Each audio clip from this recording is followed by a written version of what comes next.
Les assises nationales au Burkina Faso se sont déroulées comme prévu. Le président Traoré a été prolongé pour 5 ans.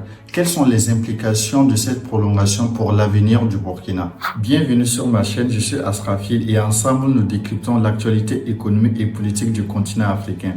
Je t'invite à t'abonner si ce n'est pas le cas et à liker cette vidéo pour commencer. Sauf pour certains partis politiques, les assises nationales au Burkina se sont passées comme l'a souhaité les partisans du président Traoré. Dans la forme, les assises nationales ont été marquées par la durée et l'absence de certains partis politiques qui ont préféré ne pas répondre favorablement à l'invitation du comité d'organisation. Pourquoi les partis politiques ont décidé de boycotter ces assises? Selon les partis politiques, cette décision s'explique par la suspension des activités des partis politiques décrétée par le gouvernement depuis 2022. Ensuite, il souligne la restriction des libertés sans oublier que certains de leurs partisans ont été arrêtés et envoyés au front. Il ajoute enfin que le délai accordé par le comité d'organisation aux partis politiques n'est pas suffisant et ne favorise pas la participation de leurs membres de façon efficace. Nous n'avons même pas pris en fait les assises comme le cadre approprié qui allait permettre au Burkinabé. On avait estimé qu'il fallait même une conférence nationale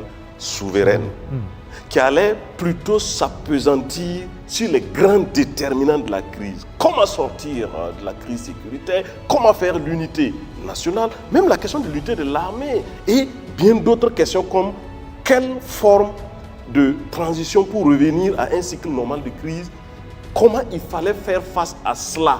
Et ça va prendre un peu de temps documenter pour sortir quelque chose. Et là, on allait pouvoir peut-être mieux en fait comprendre. Sinon, venir en fait distribuer des délais comme ça, franchement, pourquoi? Est-ce que les missions sont assignées? Par exemple, les gens sont sortis, c'est vrai, on a donné des délais, mais c'est pourquoi exactement? Il n'y a même pas eu de bilan, à ce que je sache. Il n'y a pas eu de bilan détaillé, alors que vous savez bien que dans un tel processus, la moindre des choses, c'est de faire un bilan d'abord de l'objectif premier qui est celui de comment on a reconquis le territoire. Quelles ont été les difficultés? Qu'est-ce qu'on peut mettre en avant? Quels ont été aussi les acquis? Voilà, ça c'était le minimum. La question qu'on pourrait se poser, l'absence des partis politiques à ces assises nationales remet-elle en cause la légitimité du pouvoir du président Traoré? Initialement prévu pour durer 48 heures, c'est finalement en un jour que les participants ont fini les travaux. Cela pourrait s'expliquer par la pression des manifestants à l'extérieur de la salle qui pourrait représenter un défi sécuritaire et d'ordre public pour les autorités. De la charte modifiée, on retient les principales innovations suivantes. Le passage du statut du président de la transition, chef de l'État, à président du Faso, chef de l'État, chef suprême des forces armées nationales.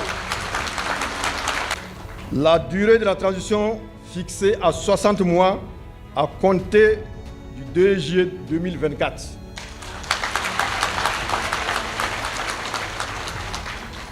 L'éligibilité du président du Faso, du Premier ministre et du président de l'Assemblée législative de transition aux élections présidentielles, législatives, municipales qui seront organisées pour mettre fin à la transition.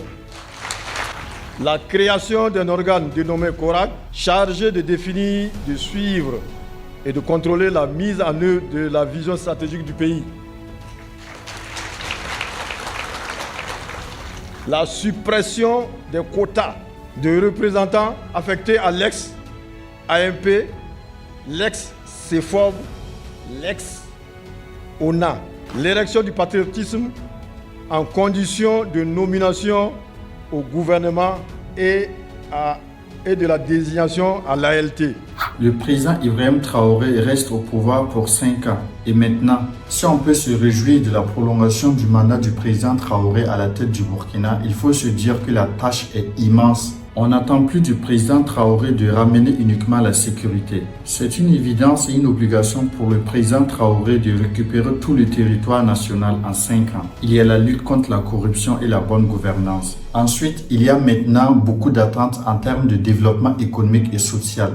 La santé, l'éducation, les infrastructures, bref, l'amélioration des conditions de vie des Burkinabés. Il y a la construction de la paix et la réconciliation nationale, surtout en province entre les différentes communautés. Enfin, les réformes devraient permettre durant les 5 ans d'aller vers des élections apaisées et inclusives.